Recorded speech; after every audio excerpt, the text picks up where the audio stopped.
Hello and welcome everyone, welcome back to bio class.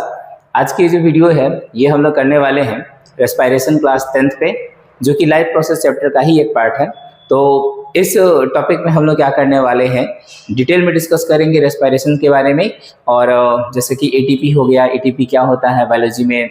उसके बाद ही साथ साथ हम लोग देखेंगे aerobic respiration, anaerobic respiration, site of respiration, और प्लस में कौन कौन से एनिमल में रेस्पायरेटरी ऑर्गन्स कौन कौन से हैं। साथ ही साथ हम लोग यहाँ पे ना कई बुक्स में एक क्वेश्चन के तौर पे दे रखा है या बस एक इंट्रो के तौर पे दे रखा है, जैसे रेसिडुअल वॉल्यूम। ये भी हमारा एक इम्पॉर्टेंट डिस्कशन रहेगा, रेसिडुअल वॉल्यूम क्या होता है रेस्पायरेशन में। तो चलिए टॉपिक को स्टार्ट करते हैं हम लोग। ओके क्लास, तो अब हम लोग देखते हैं रेस्पायरेशन क्या होता है। तो अगर हम रेस्पायरेशन के डेफिनेशन की बात करते हैं हम लोग, तो सिंपल शब्दों में हम लोग बोलेंगे रेस्पायरेशन क्या है, the process of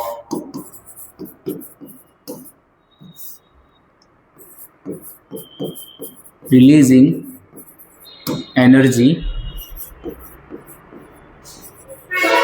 from food। तो फूड से एनर्जी निकालने के प्रोसेस को हम लोग क्या बोलते हैं, रेस्पायरेशन बोलते हैं। ध्यान देंगे यहाँ पे हम लोगों ने ना ऑक्सीजन का कोई जिक्र नहीं किया है, जबकि आप लोगों ने क्लास में देखा होगा से कई बार डेफिनेशन ऐसे बोला जाता है, the process of releasing energy from food by using oxygen. तो रेस्पायरेशन ना बिना ऑक्सीजन के भी हो सकता है, जो कि हम लोग थोड़ी देर में बात करने वाले हैं।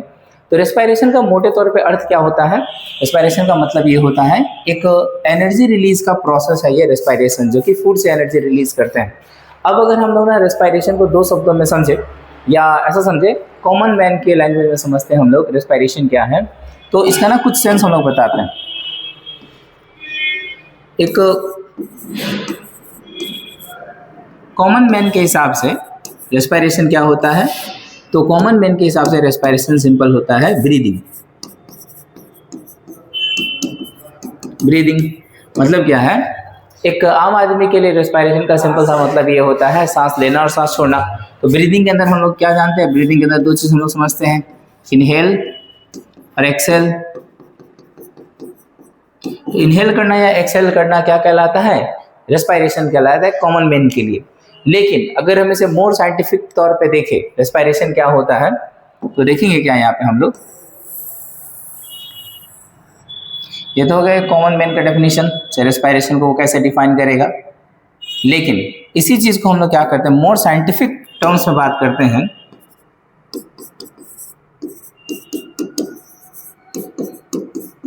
इन साइंटिफिक टर्म्स में हम लोग जो रेस्पायरेशन को क्या बोलते हैं, रेस्पायरेशन के अंदर दो चीजें आती है, रेस्पायरेशन के अंदर दो चीजें आती है, ये ऐसे समझेंगे। जो साइंटिफिक टर्म्स में रेस्पायरेशन जो है वो इस तरह डिफाइन हम कर सकते हैं, से ब्रीद इन करना, फिर रिएक्शन करना, फिर ब्रीद आउट करना। मतलब कि क्या है, यहाँ पे हम लोग इसे रेस्पायरेशन को दो टर्म्स में एक्सप्रेस कर सकते हैं, can be expressed in to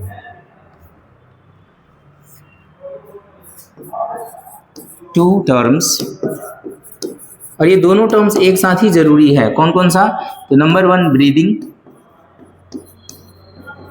जिसका मीनिंग सेम जो अभी हम लोग ऊपर देखें यही है, और दूसरा होता है सेलुलर रेस्पायरेशन।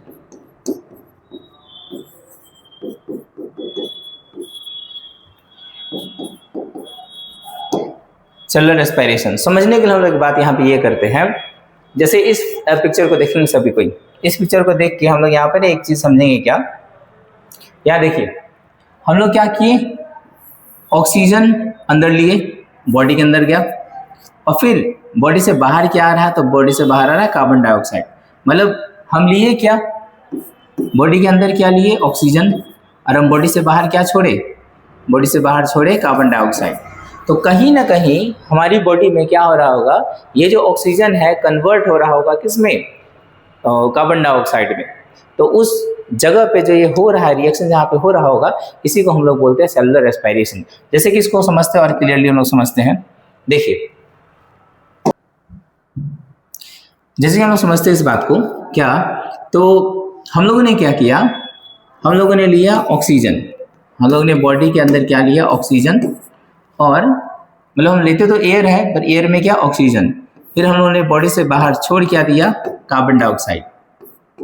इसका मतलब ये है हमारी बॉडी में कहीं ना कहीं क्या हो रहा होगा, ये जो ऑक्सीजन लिया गया है ये कन्वर्ट हो रहा होगा किस में, कार्बन डाइऑक्साइड में।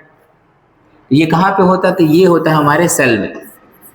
इसीलिए ये जो जगह है जहाँ पे ये चीज हो रहा है, या ये जो प्रोसेस है जो यहाँ हो रहा है, इसको हम लोग बोलते हैं सेलुलर रेस्पायरेशन। Cellular respiration. और ये जो चीजें हैं, जो एयर का लेना और एयर का छोड़ देना, मतलब इनहेल करना और एक्सहेल करना,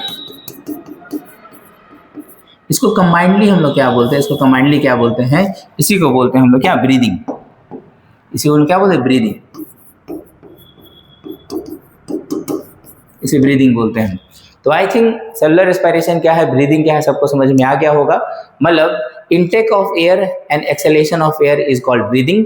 और जब सेल के अंदर ये चीजें क्या होती, जाके ऑक्सीजन जो होता है कन्वर्ट हो जाता है कार्बन डाइऑक्साइड में, उस प्रोसेस को हम लोग क्या बोलते हैं, सेलुलर रेस्पायरेशन, या सीधे हम लोग इसे रेस्पायरेशन नाम से भी डिफाइन करते हैं। This is can only be termed as respiration.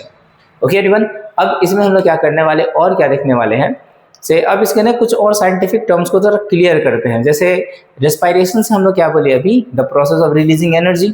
अब जैसे हम लोगों ने क्या बोला यहाँ पे, रेस्पायरेशन से ना हम लोगों ने ये बात की, से the process of releasing energy. इसी चीज को ना हम लोग थोड़ा और अच्छे से डिफाइन करेंगे और समझेंगे ये जो एनर्जी की बात हम कर रहे हैं ये एग्जैक्टली आ कहाँ से रहा है। मतलब हम लोग ने अभी क्या किया, हम लोगों ने बोला रेस्पायरेशन क्या है, the process of releasing energy. ठीक है, कहाँ से, तो फूड से। इसे हम लोग क्या बोलते हैं, इसे बोलते हैं रेस्पायरेशन। अब इसे डिटेल में हम लोग क्या बात करने वाले, जैसे कि समझिए ये एनर्जी आता कहाँ से। देखा जाए तो सभी लाइफ फॉर्म्स का जो एनर्जी आता है वो कहाँ से आता है, सन से आता है, जो कि हम लोग क्या बोलते हैं, sun is the ultimate source of energy. अब यहाँ पे हम ये बात देखेंगे, सन से जो एनर्जी आया वो मिला प्लांट्स को, प्लांट से एनिमल को, और जो भी हम लोग खाए पिए, जैसे कोई प्लांट खाए या कोई प्लांट प्रोडक्ट, एनिमल या एनिमल प्रोडक्ट, तो वहां से वो एनर्जी हमारी बॉडी में आती है। तो इस पूरे प्रोसेस को हम लोग ना एक एक करके अब समझने वाले हैं। से रेस्पायरेशन एग्जैक्टली पूरा प्रोसेस है क्या, ठीक है, तो देखते हैं हम लोग इस चीज को। तो ओके क्लास, अब हम लोग समझते हैं इस बात को। हम ये बोले थे अभी जस्ट थोड़ी देर पहले से, सन क्या होता है, अल्टीमेट सोर्स ऑफ एनर्जी होता है। हम लोग ना रेस्पायरेशन को समझते बढ़िया से, एकदम शुरू से समझते हैं रेस्पायरेशन होता क्या है एग्जैक्टली। तो हम लोगों ने बोला डेफिनेशन में क्या है, से फूड से एनर्जी को रिलीज करना है, क्या होता है, रेस्पायरेशन होता है। इस चीज को समझते क्या है, हम सभी को पता है जो अल्टीमेट सोर्स ऑफ एनर्जी है वो क्या है, सन है। सन से ही प्लांट क्या करते हैं, अपना खाना बनाते हैं, और फिर प्लांट को हम लोग खाते हैं या कोई दूसरे जानवर खाते हैं, या फिर हम किसी दूसरे जानवर को खाते हैं, तो हमारी बॉडी में एनर्जी आती है। तो ये सारा प्रोसेस जो है ये बस एनर्जी का ट्रांसफर हो रहा है। हम भी क्या कर रहे हैं, एक प्रोसेस का यूज कर रहे हैं और एनर्जी को ही ले रहे हैं, ताकि हम उस एनर्जी का यूज कर सके। जैसे हम पढ़ा रहे हैं तो हमको एनर्जी चाहिए पढ़ाने के लिए, आप लोग सुन रहे हैं तो दिमाग में बातों को प्रोसेस करने के लिए, दिल को धड़कने के लिए, सब चीज के लिए क्या चाहिए, एनर्जी चाहिए। तो हम लोग समझते हैं इस बात को शुरू से। तो हुआ क्या, सबसे पहले हम ये देखेंगे सन की जो एनर्जी है वो क्या किया, प्लांट ने एब्जॉर्ब कर लिया। सन की एनर्जी को प्लांट ने क्या किया है, एब्जॉर्ब कर लिया, और किस में कन्वर्ट कर दिया, तो सन ने क्या किया, प्लांट ने क्या किया, इस सन के एनर्जी को, इस पार्ट को देखो, एनर्जी को प्लांट ने फोटोसिंथेसिस के प्रोसेस से ग्लूकोज में कन्वर्ट कर लिया। अब ये जो ग्लूकोज है वास्तव में है क्या, तो स्टोर्ड फूड है। मतलब एनर्जी को क्या किया, इसने स्टोर कर लिया। अब ये यूज भी करेगा इसे, इसका कुछ जो पार्ट होगा ये प्लांट खुद के लिए भी यूज करेगा, और कुछ जो पार्ट होगा वो स्टोर कर लेगा, ताकि वो क्या कर सके, इन फ्यूचर जब वो रेनी सीजन हो या क्लाउडी हो या नाइट हो, उस समय जब वो फोटोसिंथेसिस नहीं कर रहा हो तो इस एनर्जी को यूज कर सके। किसमें स्टोर करेगा, तो स्टार्च के रूप में स्टोर करेगा। लेकिन हम लोग इस बात को समझते हैं, हम ग्लूकोज को ना एक अलग तरीके से हम लोग समझने की कोशिश करते हैं। ग्लूकोज क्या है, तो सन के जो एनर्जी है उसको स्टोर करने वाला एक मॉलिक्यूल है। कैसे, ग्लूकोज का फॉर्मेशन कुछ ऐसा ये है, ग्लूकोज का मॉलिक्यूल। या क्या देखेंगे, हम ये देखेंगे ग्लूकोज के मॉलिक्यूल में हो क्या रहा है, बेसिकली वो ये हो रहा होगा से, जो भी सन ने एनर्जी जो सन का था वो हम प्लांट क्या किया, कन्वर्ट कर लिए, और किस फॉर्म में, इस फॉर्म में, बॉन्ड के फॉर्म में क्या हुआ, ग्लूकोज मॉलिक्यूल में स्टोर हो गया। और जब हम लोग क्या करते हैं, इसी किसी प्लांट बेस्ड को या एनिमल बेस्ड को खाते हैं, तो हम एनर्जी प्रोडक्शन के लिए एग्जैक्टली कर क्या रहे होते हैं, इन्हीं बॉन्ड को तोड़ रहे होते हैं, इन्हीं बॉन्ड को ब्रेक कर रहे होते हैं। ब्रेक करने से क्या होता है, यहाँ से एनर्जी रिलीज होता है। ऐसा समझेंगे सभी कोई। जैसे एक एग्जांपल देते हैं, जैसे मान लेते हैं हम लोग क्या कर रहे हैं, से एक जॉब कर रहे हैं, तो वहाँ पे क्या हुआ, पैसे मिले, हम लोग को सैलरी मिले, तो उस पैसे का इस्तेमाल हम कैसे कैसे करते हैं। जैसे इमीडिएट जो खर्चे होते हैं उसे करते हैं, जैसे मान लेते फोन रिचार्ज खत्म था, कर लिए, बाइक में तेल नहीं था, बाइक में तेल धड़ा लिए, उसके बाद अगर दोस्तों कुछ पैसे उसे लिए, दोस्तों से तो उसे दे दिए, और फिर जो पैसे बच गए उसे हम क्या किए, स्टोर कर लिए। तो कुछ ऐसा ही होता है एनर्जी का यूज। पौधे भी जो खाना बनाए हैं, मान लेते हैं जो एनर्जी मिला, इनको सैलरी मिला, ये क्या करेंगे, इमीडिएट जो खर्चे होंगे इसके, जैसे ट्रांसपोर्टेशन में जो एनर्जी खर्चा हुआ, ठीक है, या किसी एक पार्ट से वो उधार लिए थे एनर्जी से, भाई चलो तुम स्टोर किए हो, थोड़ा दे दो हमको, बाद में हम देंगे तुम्हें फिर से एनर्जी। तो ये क्या करेगा, ये सब काम निपटाने के बाद बाकी को क्या स्टोर कर लेगा। तो ये जो मॉलिक्यूल्स है ये सब कर क्या रहा है, ये सब एनर्जी को ही तो स्टोर करना है। तो अगर हमें एनर्जी चाहिए तो इन्हीं मॉलिक्यूल्स के बीच के बॉन्ड को तोड़ेंगे और हमें क्या मिल जाएगा, एनर्जी मिल जाएगा। तो अगर ये समझ में आया हो तो अब हम लोग रेस्पिरेशन को और बढ़िया डेफिनेशन से समझ सकते हैं। वो देखेंगे क्या, तो हमने कहा था साइंटिफिक टर्म्स में रेस्पिरेशन क्या होता है, तो इसमें दो चीजें इन्वॉल्व होती है। पहला क्या होता है, ब्रीदिंग, दूसरा क्या होता है, सेलुलर रेस्पिरेशन। तो ब्रीदिंग का तो मतलब सिंपल सा हो गया, एक्सचेंज ऑफ गैसेस।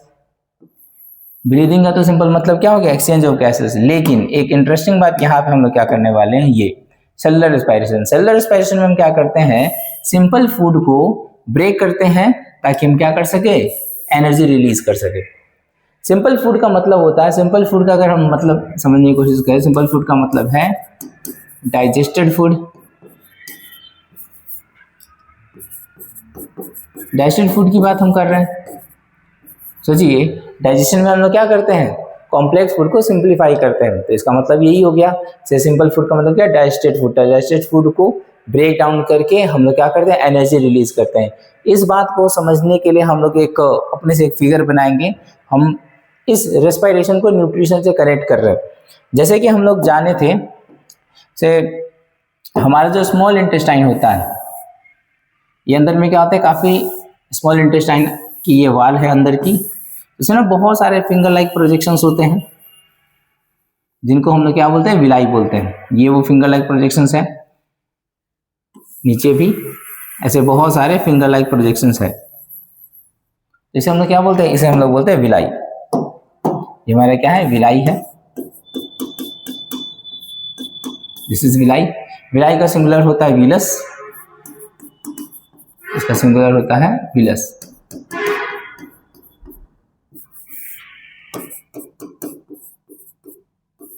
तो अब देखेंगे ध्यान से, तो यहां पे हम लोग समझने की कोशिश क्या करेंगे, तो बस नाम था, इतना जरूरी नहीं है ये। फिलहाल काम की बात हम लोग करते। देखो, जैसे विलाई से या ब्लड, जो स्मॉल इंटेस्टाइन है हमारा, इससे ना कनेक्टेड कुछ ब्लड वेसल्स होते हैं।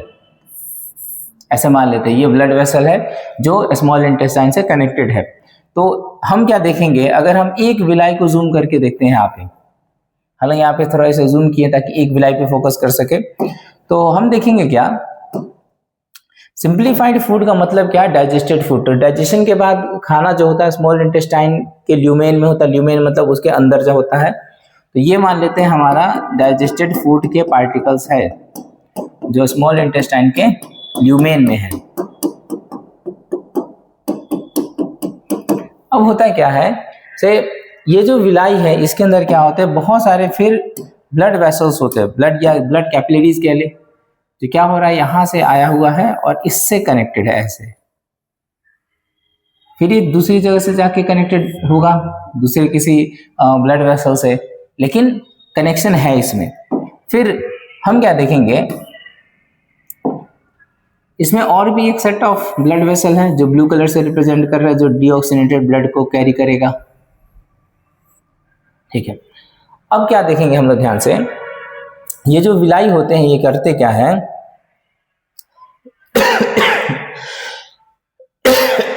सॉरी,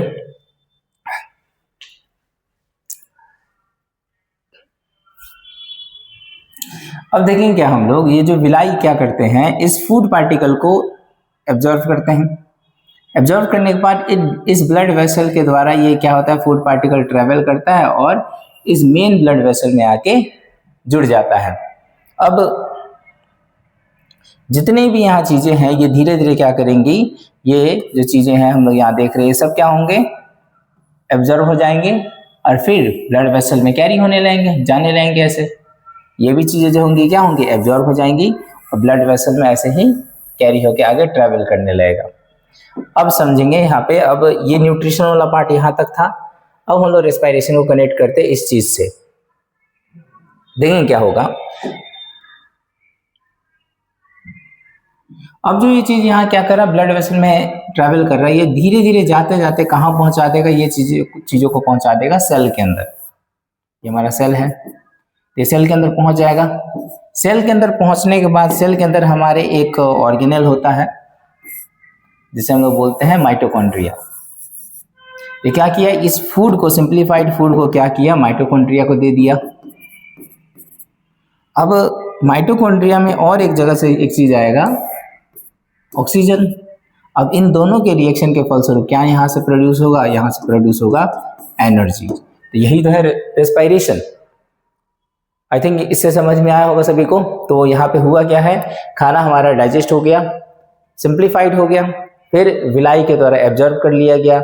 विलाई से रिलेटेड जो ब्लड वेसल्स है वो इस फूड को कैरी किए, कहाँ तक कैरी किए, तो इसको कैरी किए, इसको बॉडी के बॉडी सेल्स तक कैरी किए।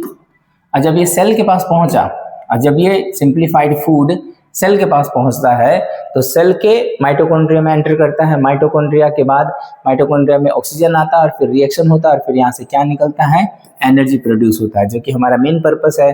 क्योंकि ये सेल में होता है इसीलिए हम उसे क्या बोलते हैं, सेल्यूलर रेस्पिरेशन। सेल में हो रहा है इसीलिए हम लोग इसे क्या बोलते हैं, सेलुलर रेस्पिरेशन। आई थिंक ये बात सबको अब समझ में आ गया होगा जरूर। तो लौटते हम लोग अपने इस टॉपिक पे। हम लोग ने क्या बात किया यहाँ पे, say break down of food to release energy, इसी को हम लोग क्या बोलते हैं, रेस्पिरेशन बोलते हैं। तो साइंटिफिकली रेस्पिरेशन में दो चीजें शामिल हैं, एक तो ब्रीदिंग और दूसरा सेलुलर रेस्पिरेशन। ओके क्लास, अब हम लोग क्या करते हैं, यहाँ पे कुछ और बातें इंपॉर्टेंट डिस्कस करते हैं रेस्पिरेशन से रिलेटेड।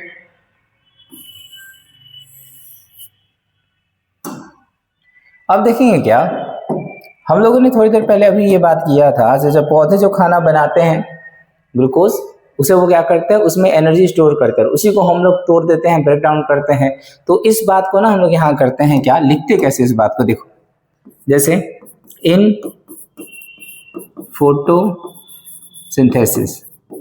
फोटोसिंथेसिस में हमने क्या देखा, फोटोसिंथेसिस में हमने ये देखा से कार्बन डाइऑक्साइड, वाटर,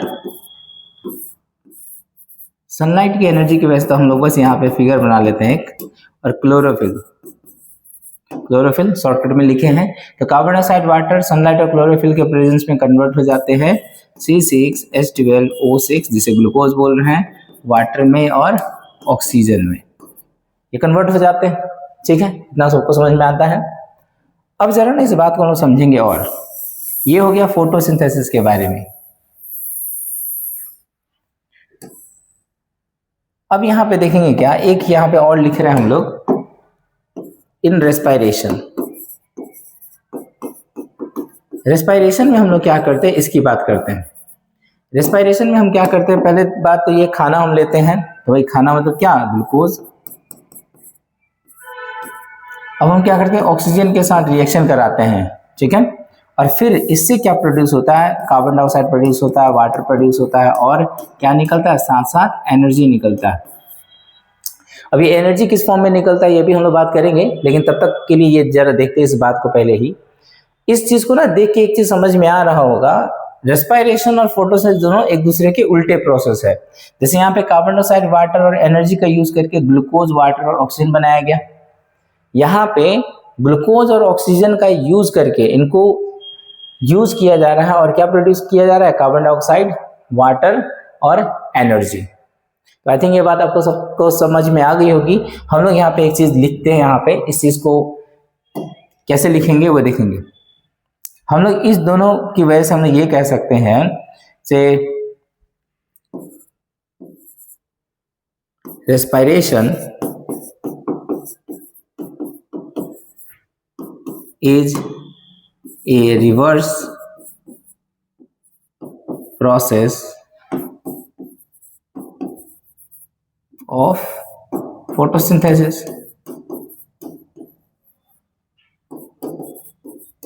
तो फोटोसिंथेसिस का रिवर्स प्रोसेस हम किसे कह सकते हैं? रेस्पिरेशन को कह सकते हैं। इसके साथ ही साथ हम एक और कुछ और भी बात कह सकते हैं रेस्पिरेशन को। यहां देखेंगे एक फ्यूल की तरह काम कर रहा है और इसमें ऑक्सीजन का रिएक्शन हो रहा है। तो किसी कोई भी फ्यूल कंबस्ट होता है भाई, ऑक्सीजन के से रिएक्शन करने का मतलब कंबशन करता है और क्या निकलता है? एनर्जी निकलता है। तो वही चीज यहाँ पे हम ये भी बोल सकते हैं respiration is a combustion reaction. Reaction shortcut लिख रहे हैं हम लोग। तो रेस्पिरेशन को हम ये भी बोल सकते हैं, रेस्पिरेशन क्या है? एक कंबशन रिएक्शन है। अब यहाँ पे हम लोग ना इस एनर्जी के बारे में बात करने वाले, जो हम लोगों ने अभी बात किया वो इसी को थोड़ा और डिटेल में बात करने वाले हैं इस एनर्जी के बारे में। से रेस्पिरेशन में क्या होता है? ये जो एनर्जी निकलता है ये किस फॉर्म में होता है? तो ये होता है in the form of ATP. ये जो एनर्जी रिलीज होता है, ये एनर्जी जो रिलीज होता है in the form of ATP, ATP के फॉर्म में रिलीज होता है। तो आइए हम लोग अब देखते हैं ये एटीपी क्या होता है इसके बारे में, ताकि हम रेस्पिरेशन को और बढ़िया से समझ सके। तो चलिए देखते हैं एटीपी क्या होता है।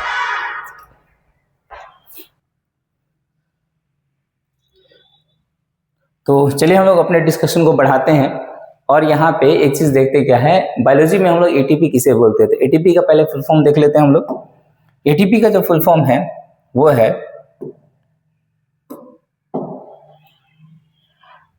Adenosine triphosphate. ये है एटीपी का फुल फॉर्म। जैसे थोड़ा सा हाईलाइट हम लोग कर देते हैं यहाँ पे। तो एटीपी में जो ये जो कुछ वर्ड्स है ना, हम लोग ये देखेंगे तो समझ में आ जाएगा एटीपी के बारे में और बढ़िया से देखेंगे। जैसे हम लोग क्या बोल रहे हैं? Adenosine triphosphate. यहाँ एडेनोसिन ट्राइफॉस्फेट में ये जो वर्ड है ट्राई, ट्राई का मतलब क्या हो गया? तीन। और फॉस्फेट का मतलब है फॉस्फोरस वाले ग्रुप। तो देखिए ये जो है ना 1 2 3 यही है फॉस्फोरस वाले ग्रुप, और इस पूरे पार्ट को यहां से लेके यहां तक को हम लोग बोलते हैं एडेनोसिन।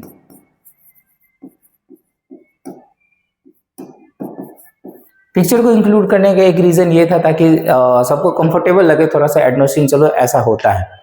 तो ये देखेंगे इसका ये मॉलिक्यूलर फॉर्मूला है, ये याद रखने की कोई जरूरत नहीं है, बस समझने के लिए इतने पार्ट को हम लोग एडेनोसिन बोलते हैं। ये रहा 3 फॉस्फोरस ग्रुप। इसी चीज को हम लोग थोड़ा और समझ सकते हैं, एक और फिगर में हम लोग यहाँ देखते हैं एडेनोसिन ट्राइफॉस्फेट को।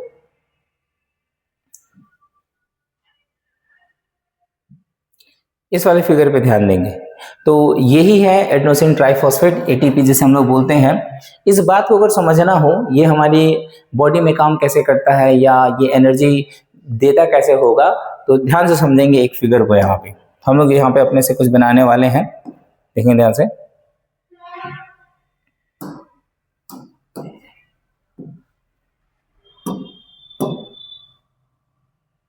होता क्या है हमारे सेल में, ये हमारा सेल है, ये हमारा सेल है। तो हमारे सेल में ना बहुत सारे फॉस्फोरस के ग्रुप्स घूमते रहते हैं, एक फॉस्फोरस वाले, फिर 2 फॉस्फोरस एक साथ जुड़े हैं ऐसे ग्रुप, या ऐसे भी ग्रुप जिसके साथ 3 फॉस्फोरस एक साथ जुड़े हुए। तो इनको हम लोग बोलते क्या है? हमारे सेल में क्या क्या चीजें होती हैं? तो सिंपल फॉस्फोरस ग्रुप भी होता है, फॉस्फेट ग्रुप, या डबल फॉस्फोरस वाले ग्रुप भी होते हैं एडेनोसिन डाइफॉस्फेट, या ट्रिपल वाले भी होते हैं एटीपी एडेनोसिन ट्राइफॉस्फेट। ये क्या है? फॉस्फेट ग्रुप, फॉस्फेट ग्रुप है ये एडेनोसिन डाई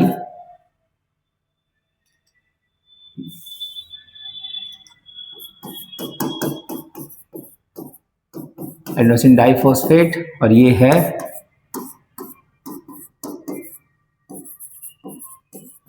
एडेनोसिन ट्राइफॉस्फेट। तो ये ना हमारे सेल में होते ही है, मतलब एडेनोसिन डाइफॉस्फेट, एडेनोसिन ट्राइफॉस्फेट और सीधे फॉस्फेट ग्रुप्स होते हैं। होता ये है, जब भी हमारी बॉडी को, ये मान लेते हैं एडेनोसिन ग्रुप है, ये इससे क्या हुआ, दो फॉस्फोरस वाले ग्रुप जुड़े हुए हैं, ये जिसे हम लोग ADP कह रहे हैं, एडेनोसिन डाइफॉस्फेट। अभी क्या हुआ, जैसे ही हमारी बॉडी को एनर्जी मिलता है तो क्या करता है, एक फ्री फॉस्फेट को डाइफॉस्फेट से जोड़ देता है। तो हम लोग थोड़ी देर पहले ये भी देखे थे ना ग्लूकोज वाले में से कैसे प्लांट जो होते हैं अपनी एनर्जी को बॉन्ड के रूप में स्टोर करते हैं। तो वैसे ही यहाँ पे क्या होता है, एक फॉस्फेट ग्रुप जो है वो ऐसे रेंडमली उधर था, एनर्जी के सहारे हम क्या किए, इस फॉस्फेट ग्रुप को इससे ला के क्या कर दिए, जोड़ दिए, और हम लोग क्या कर दिए, तो ये जो एनर्जी है वो किस फॉर्म में दिखाई दिया, एक बॉन्ड के फॉर्म में।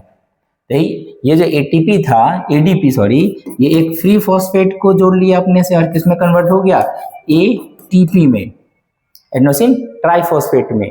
अब जब भी हमें एनर्जी की रिक्वायरमेंट होगी तो हम क्या करेंगे, सिंपल इस बॉन्ड को तोड़ देंगे, इस बॉन्ड को तोड़ देंगे। तो फिर से तोड़ने का मतलब क्या है, एटीपी जब ये टूटेगा तो फिर से किस में कन्वर्ट हो जाएगा, एडीपी और पी में, और यही क्या होगा, यहाँ से एनर्जी रिलीज होगा जो हम यूज करेंगे।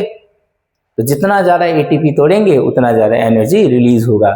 अब एटीपी को हम लोग समझने के लिए थोड़ा और बात क्या कर सकते हैं हम, ये एटीपी का अगर कॉन्सेप्ट और समझना हो तो ये समझ सकते हैं हम लोग, जब एक एटीपी, जब 1 एटीपी टूटता है तो लगभग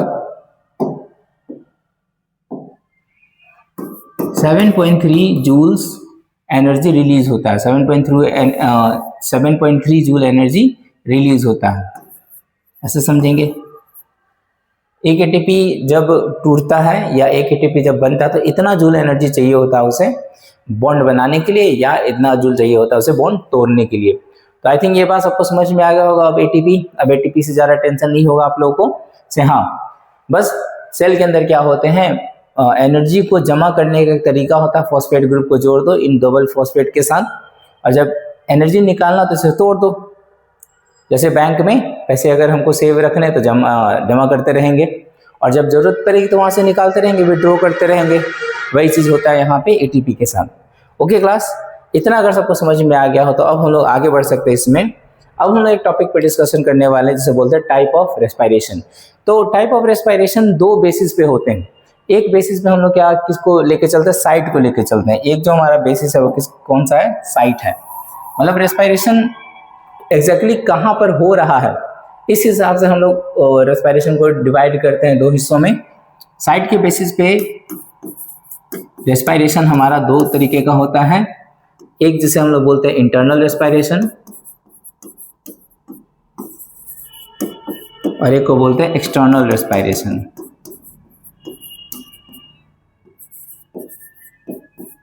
इसी को हम लोग अभी पढ़े भी थे, अभी जस्ट इस बात को हम लोग पढ़े थे कि सेल के अंदर क्या रिएक्शन हो रहा होता है, तो इसे और डिटेल में पढ़ना हम लोग को। तो इंटरनल रेस्पिरेशन को ही हम लोग बोलते हैं सेलुलर रेस्पिरेशन, और एक्सटर्नल रेस्पिरेशन को ही हम लोग बोलते हैं ब्रीदिंग।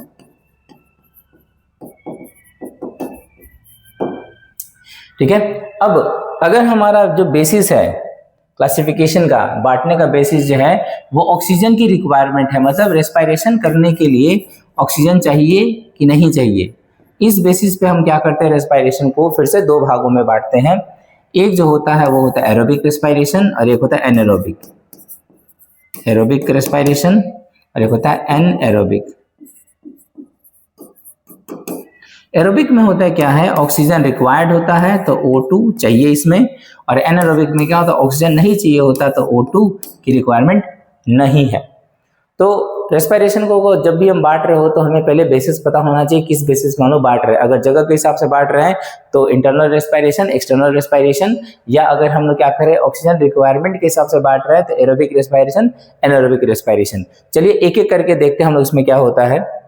तो सबसे पहले एरोबिक रेस्पिरेशन के बारे में। एरोबिक रेस्पिरेशन में डेफिनेशन ही है जहाँ पे हम लोग क्या करते हैं, हमें फूड को ब्रेक डाउन करने के लिए हमें क्या चाहिए, ऑक्सीजन चाहिए। अब ये होता कैसे है तो देखेंगे जरा।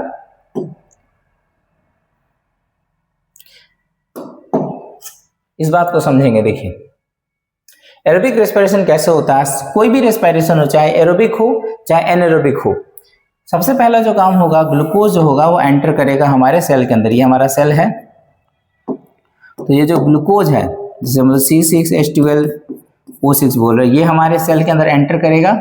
ये वो मॉलिक्यूल है, मान लेते हैं ग्लूकोज वाला जो एंटर किया, और जैसे एंटर करेगा छोटे छोटे 2 नए मॉलिक्यूल्स में टूट जाएगा। ये हमारा मॉलिक्यूल था ग्लूकोज, जैसे ही साइटोप्लाज्म के अंदर एंटर करता है 2 छोटे छोटे मॉलिक्यूल में टूट जाता है, जिसे हम लोग बोलते हैं पायरूवेट।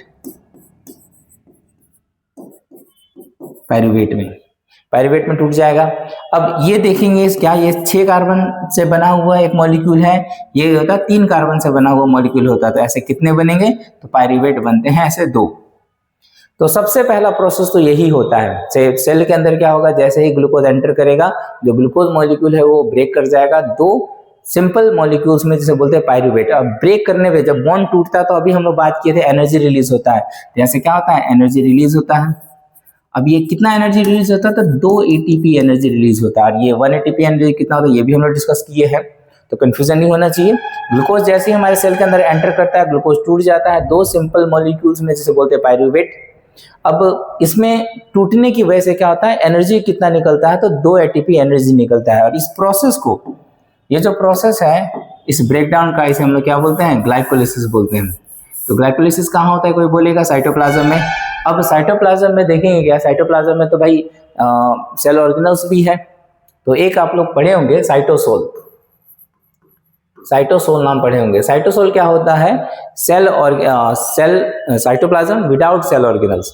तो क्योंकि ये किसी सेल ऑर्गेनल में नहीं होता, बस उसके मीडियम में होता है साइटोप्लाज्म के, इसीलिए हम लोग यहाँ पे ये भी बोल सकते हैं इन साइटोप्लाज्म भी ठीक है। और हम लोग और ज्यादा डिटेल बात करना चाहे तो इन साइटोसोल।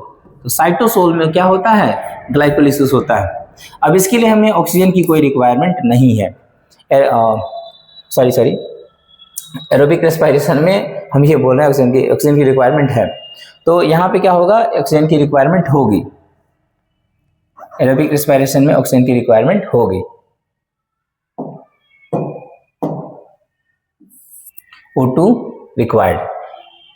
ओके, अब यहाँ पे क्या होता है, ये पायरूवेट बनने के बाद अब ये चला जाता है कहाँ पे, माइटोकॉन्ड्रिया के अंदर। और माइटोकॉन्ड्रिया में गया तो यहाँ पे एक सीनियर क्लासेस में हम लोग पढ़ेंगे, माइटोकॉन्ड्रिया के अंदर जो प्रोसेस होता है इसे हम लोग बोलते हैं क्रेब साइकिल। एक ऐसा ही प्रोसेस जैसे यहाँ ग्लाइकोलिसिस है, वैसे ही माइटोकॉन्ड्रिया में क्रेब साइकिल है। तो 10th लेवल पे हम लोग बस एक आंसर करने लायक इतना याद रखेंगे, तो माइटोकॉन्ड्रिया में एनर्जी प्रोसेस के एनर्जी रिलीज के प्रोसेस को क्या बोलते हैं, तो क्रेब साइकिल बोलते हैं। ये सीनियर क्लासेस में हम लोग पढ़ेंगे एग्जैक्टली क्या हो रहा होता है माइटोकॉन्ड्रिया में, जो कार्बन डाइऑक्साइड, वाटर और एनर्जी का फॉर्मेशन करता है। अब इस पूरे प्रोसेस में ओवरऑल 36 से लेके 38 ATP का फॉर्मेशन होता है। इस पूरे प्रोसेस में ओवरऑल एरोबिक रेस्पिरेशन में कितने एनर्जी का फॉर्मेशन होता है, तो 36 से लेके 38 ATP का फॉर्मेशन होता है। अब देखेंगे हम लोग next anaerobic respiration. Anaerobic respiration में हम लोग क्या देखेंगे, यहाँ पर क्या होता है, ब्रेक डाउन ऑफ फूड होगा फिर से, लेकिन यहाँ पे क्या होगा, यहाँ पे इस बार क्या होगा, oxygen is not required in the absence of oxygen. पहला प्रोसेस हम बोले थे सब में एक ही होता है, रेस्पिरेशन में सब में पहला प्रोसेस क्या होता है, ग्लाइकोलिसिस। तो वही ग्लाइकोलिसिस क्या होगा, साइटोप्लाज्म में, इससे क्या बनेंगे, पायरूवेट। अब क्योंकि ऑक्सीजन नहीं है यहाँ पे, तो यहाँ पे क्या कार्बन डाइऑक्साइड, वाटर, एनर्जी ना बन के यहाँ पे बनता है ethanol, ethanol, carbon dioxide and energy. अब ये इथेनॉल जो है इसका यूज बहुत सारा है, जैसे जितने भी बहुत सारे ऐसे प्रोडक्ट्स हैं जिसमें अल्कोहल का यूज किया जाता है। ये इथेनॉल क्या है, अल्कोहल, ये जिसे इथाइल अल्कोहल भी बोलते हैं। जैसे परफ्यूम हो गया, उसके बाद है सैनिटाइजर हो गए, बहुत सारे मेडिसिन, कफ सिरप, वहाँ पे सॉल्वेंट की तरह इनका यूज किया जाता है। और बहुत सारे बीवरेजेस में क्या करते हैं हम लोग, इसका यूज करते हैं। अब देखेंगे तो एनारोबिक रेस्पिरेशन में होता है क्या एग्जैक्टली, तो बिना ऑक्सीजन के क्या होगा, ग्लूकोज का ब्रेकडाउन होगा और लास्ट में किसमें कन्वर्ट हो जाएगा, इथाइल अल्कोहल, कार्बन डाइऑक्साइड और एनर्जी में। ये जो प्रोसेस है, ठीक है, जो कि यीस्ट में जनरली होता है, ये इस प्रोसेस को हम लोग बोलते हैं फर्मेंटेशन रिएक्शन। इसको हम लोग बोलते हैं फर्मेंटेशन रिएक्शन। ये जो प्रोसेस है ये वाला जो हम मार्क कर रहे हैं अभी, इसे हम लोग बोलते हैं फर्मेंटेशन रिएक्शन। ये एंड प्रोडक्ट है फर्मेंटेशन रिएक्शन का। तो ये जो पूरा प्रोसेस जो हम अभी हाईलाइट कर रहे हैं इसे बोलते हैं फर्मेंटेशन रिएक्शन। Fermentation reaction. अब इसको खोजा किसने था, मतलब इस पूरे एग्जैक्टली प्रोसेस को नहीं, पर जो यीस्ट वाला केस था ये खोजा था लुईस पैस्चर ने। लुईस पैस्चर ने खोजा था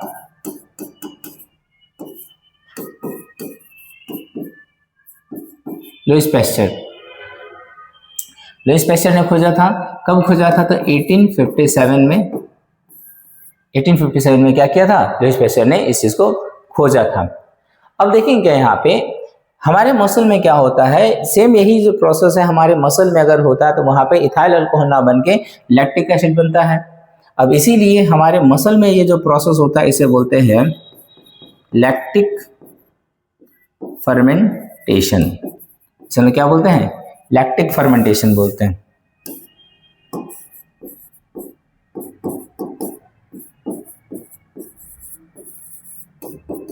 इसे हम लोग बोलते हैं लैक्टिक फर्मेंटेशन। अब जो भी हम लोग अभी यहाँ पढ़े हुए हैं इसको हम लोग क्या कर सकते हैं, समराइज कर सकते हैं एक जगह पे। देखेंगे क्या यहाँ पे एक समरी के तौर पे इसे देखेंगे। तो जैसे ही ग्लूकोज है वो क्या किया, साइटोप्लाज्म में गया, तो वहां पे क्या होगा, ग्लाइकोलिसिस होगा। तो यहाँ लिख ही देते हैं हम लोग, ये क्या हो रहा है, इन साइटोप्लाज्म। हम लोग साइटोसोल भी लिख सकते हैं, बात एक ही है, कोई दिक्कत नहीं है यहाँ पे। तो इन साइटोप्लाज्म ये हुआ, पायरुवेट बना। फॉर्मूला देखते रहेंगे, यहाँ पे ब्रैकेट में फॉर्मूले डाल दिए गए हैं। पायरुवेट बना। अब ये पायरुवेट जो है अलग अलग पाथवे में जाएगा। एनसीईआरटी में इसी को देखेंगे, पाथवेज ऑफ, इस ये जो टॉपिक है इसको एनसीईआरटी में ऐसे लिखा हुआ है, different pathways of breakdown of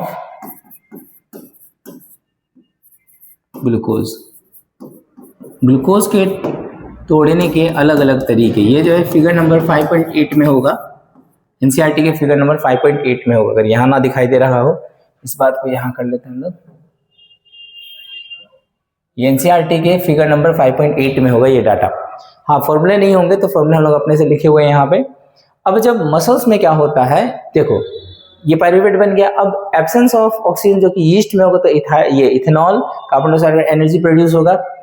फिर यहाँ पे क्या होगा, जब मसल्स में यही चीज जब मसल में होगा, ऑक्सीजन की कमी या ना ही मान लेते हैं, एब्सेंस बिल्कुल खत्म ही है, नहीं है ऑक्सीजन, तो लैक्टिक एसिड और एनर्जी का फॉर्मेशन होगा। और जब ऑक्सीजन अच्छी मात्रा में मिलेगा, जिसे एरोबिक रेस्पिरेशन बोलते हैं, तो कार्बन डाइऑक्साइड, वाटर और एनर्जी प्रोड्यूस होगा, जो कि हम लोगों में, हायर प्लांट्स में, इनमें होता है। तो आई थिंक सबको यहाँ बात समझ में आ गया। तो इस वीडियो को यहीं तक हम लोग रहने देते हैं। तो रेस्पिरेशन पार्ट 1 ये है।